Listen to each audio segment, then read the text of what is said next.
So you need to make a physics-based combat game. So you need realistic physics. There's 1, 2, 3, 4, 5 steps in this physics engine.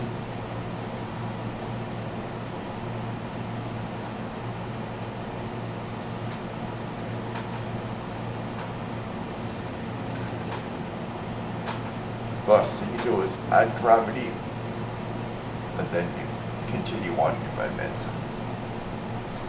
Just using translation, you don't worry about rotation.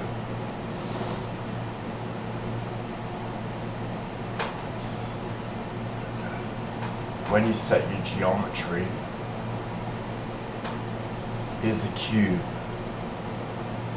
and you split every line in half and put a dot in the middle, and then you put a dot in the center of every polygon. And these dots are the collision. If I have another cube there, if this point intersects with this plane,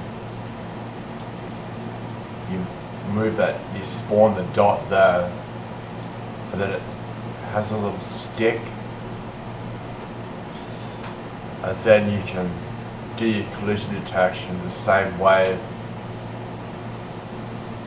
as your mechanical conduction. It unifies it so you can collide objects the same way as you compute your conduction, soft body dynamics. You should really do soft body dynamics for rigid bodies as well. It doesn't go quite as fast, but it has a nice realistic response.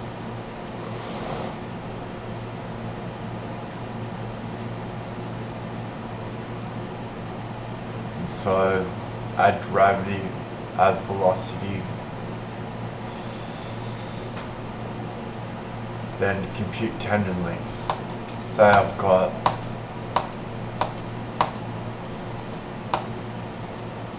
a spider with 4 legs. I have these extra edges on it that connect the leg to the body.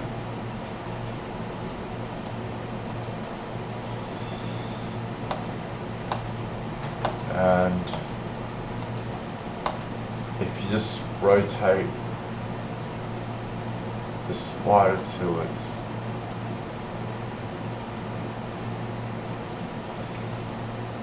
target posture, you can then compute the distances for the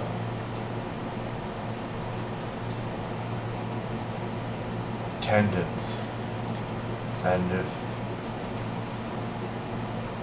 when you're adjusting when you strike another object and you just hit the ground, and that point was through the ground and then that pushed upward.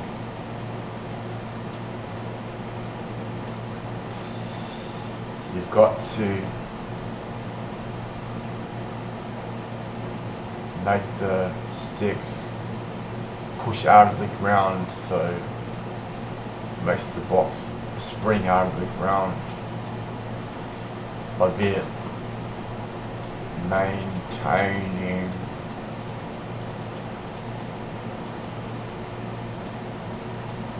its shape.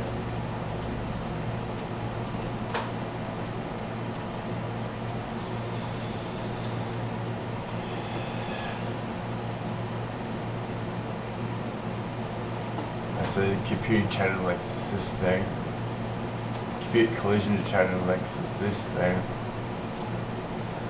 And once you've computed all the tendon lengths from the collisions and the robot changing postures,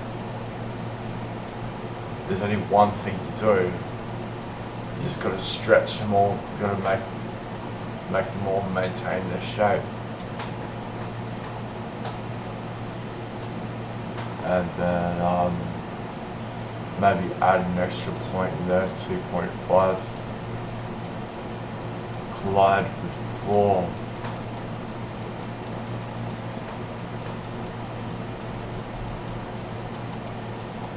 If you just have a flat plane, or you can even make that a fractal. And you make it exist in a fractal.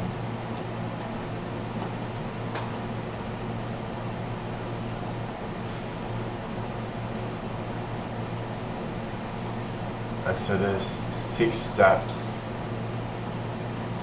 It could easily go into a circuit.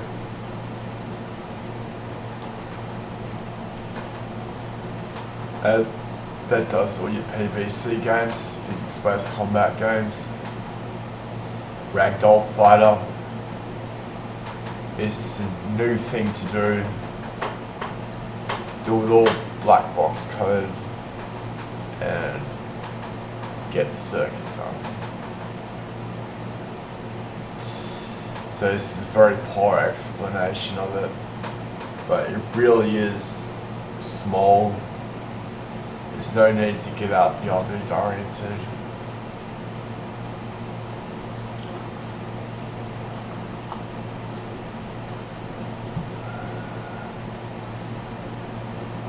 But if God makes it not working, well, there's a few more things to it. And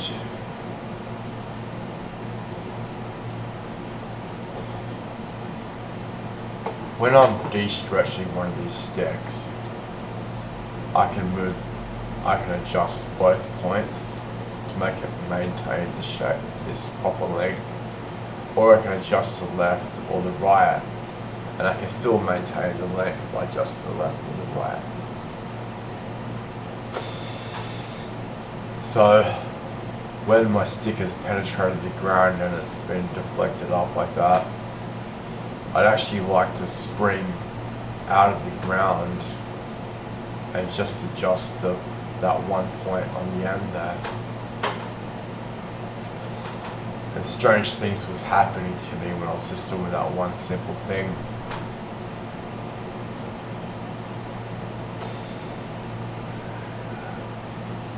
Also, when the tendons are de-stretching, you'd like it so if I got a leg and a body, you'd like it so the body pushes the leg, not the leg pushes the body. And that stops it waggling around in the air, because you make the body take precedence over the leg because it's heavier.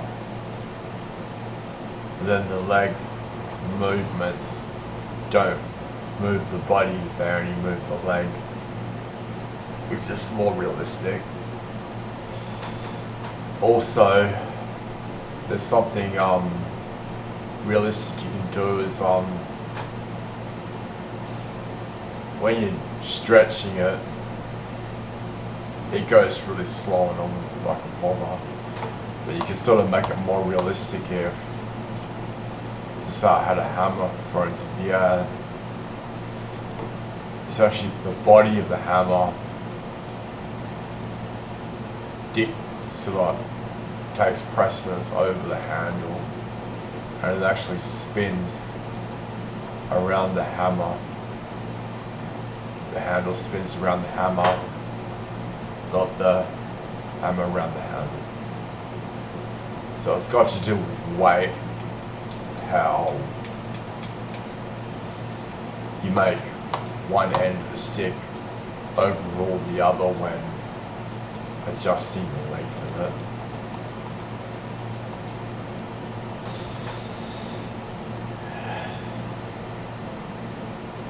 So actually there is a little bit to explain about it, but it really is just 6 steps.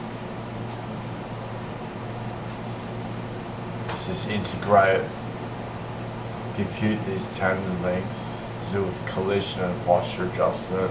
Then all you got to do is stretch the legs. Just maintain the shape, or maintain shape. So you just add gravity, add velocity position, hit the floor, then compute these tendon lengths, and then all you got to do after that is just maintain shape. And this will work for very complicated collision systems between like 2 wrestling men. It'll handle the collision if you do this. And like these extra dots you add to the model, they actually just statically go into the model. Like it's just extra geometry in the model to support the collisions. So I thought it'd be cooler if you actually put this extra geometry in the model so it's all static.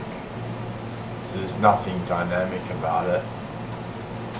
And then they get little tendons and they switch on and off as it goes through the battle.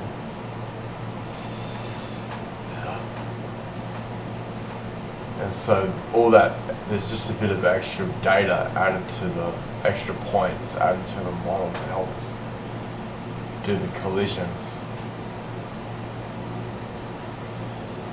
Yeah, so it's the whole thing's all statically allocated, goes to hardware really easy.